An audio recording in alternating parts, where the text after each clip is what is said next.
Good morning and welcome to Morning Java, brought to you as always by that place right there, the Get Go Cafe and Market, where Dale, Lolley, and I have just crossed the mythical bridge from the Steelers headquarters, the bridge that Dale wishes bridge the gap. that would cross over these railroad tracks from the Rooney Sports Complex. It does not exist, though, so you have to go like 4 blocks down to come back. Frustrating, no? It is a little frustrating. I've had to run over here many different times, and you have to go all the way around instead of just... I'm parked right over there.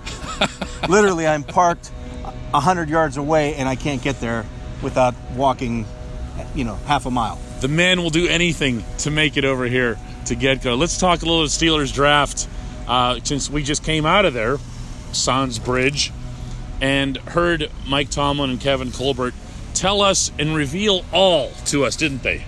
They did more dancing than Fred and Ginger. They're not going to say anything. They never do.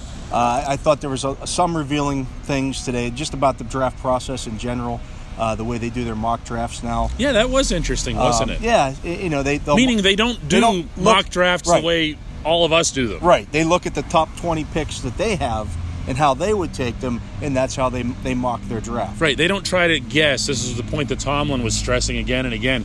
They don't try to guess what the Dolphins or the Ravens or the Bengals are doing. They just say, we're just going to take them our way and then see where we fall. Yeah, because you never know what's going on inside somebody else's draft. I mean, there's so much subterfuge now. Teams leaking this or leaking that to make everybody think something else. So they stick to their own board. Yeah, they just cover their ears, basically. Right. Yeah, it's an interesting approach. I wonder to what extent that can hurt them. Think about it. Because the first round in particular, there's all kinds of movement. And don't tell me, Dale, we talked about this walking out of the building.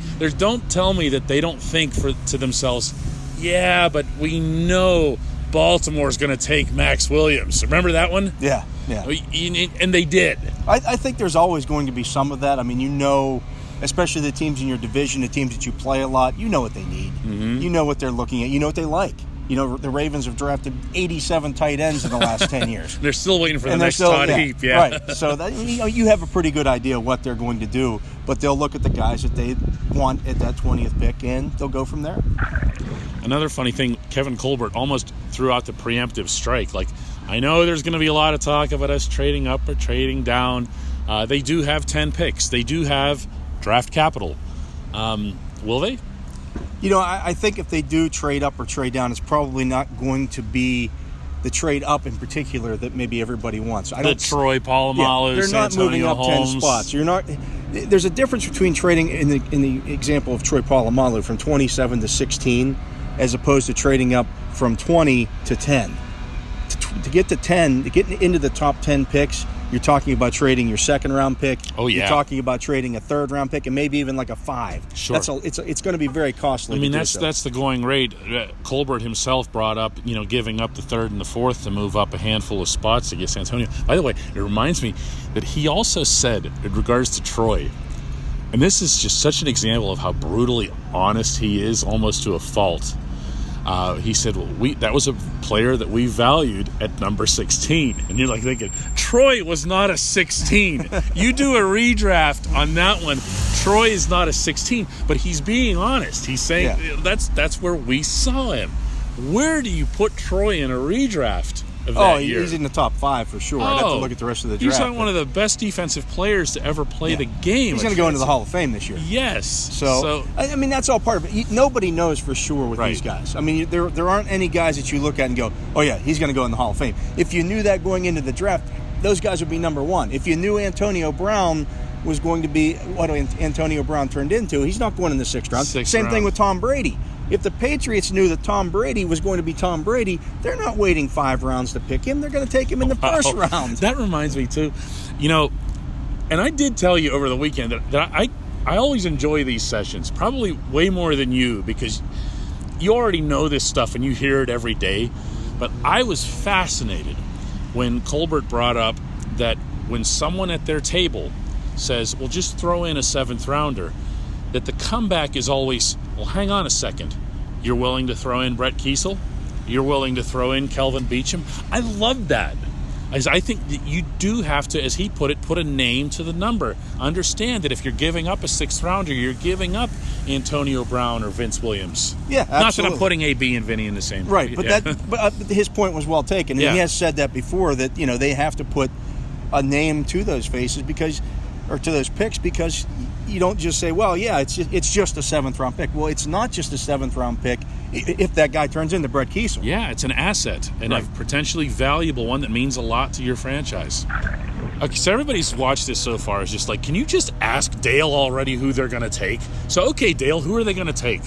I mean, honestly, if we're taking the player that fits them the best, it's Devin White and then Devin Bush.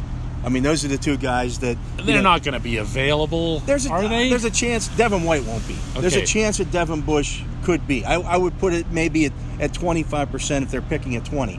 If they want to move up a little bit, I think if he gets past Cincinnati at 11, you have a shot at him. Maybe you trade up to 16 to 15, somewhere in that range. The Carolina Panthers sitting there at 16. Maybe you give up a 4th round pick or that 2nd, 3rd round pick to move up and make sure that you get him. Somebody else doesn't leapfrog you, knowing that you have that need as well. After that, then I think you're looking at a guy like Byron Murphy, who I like a lot, the cornerback out of Washington. I think you have to, Hang on, I have to cross myself whenever you bring up a 1st round corner, because you know how that's going to turn out. Here's the thing. The Steelers are never in a position to draft the top cornerback in a draft. That is correct. They're always drafting the 4th best cornerback, the 5th best cornerback. Which is what Artie was. And they've only drafted 2 cornerbacks in the entire time I've been covering the team in the 1st round. Yep. It's been 2 in 27 years. I mean, you're not going to get prime quality guys drafting them in the 2nd, 3rd, 4th round. That's you're going to have more misses. Yep. Yeah, and no so question. I think that's a big part of the reason why. I mean, if you're taking a cornerback in the 4th round, the fan expectations for him, I think, need to be tempered a little bit. Right. If you're taking him in the 1st round, I get it. Artie Burns has been a flop. I get that. Yeah, Artie was a 25 overall, though. Right. Right? Am I right about that? Yeah, that's that's not, you're not looking for instant greatness there. I look at this 1st round, and here's my fear. Both of the Devons are gone, and contrary to everything we just heard from them in there, that they're still going to say, who's the next best inside linebacker? That's not going to happen. Okay, because good. the next best guy is a 2nd.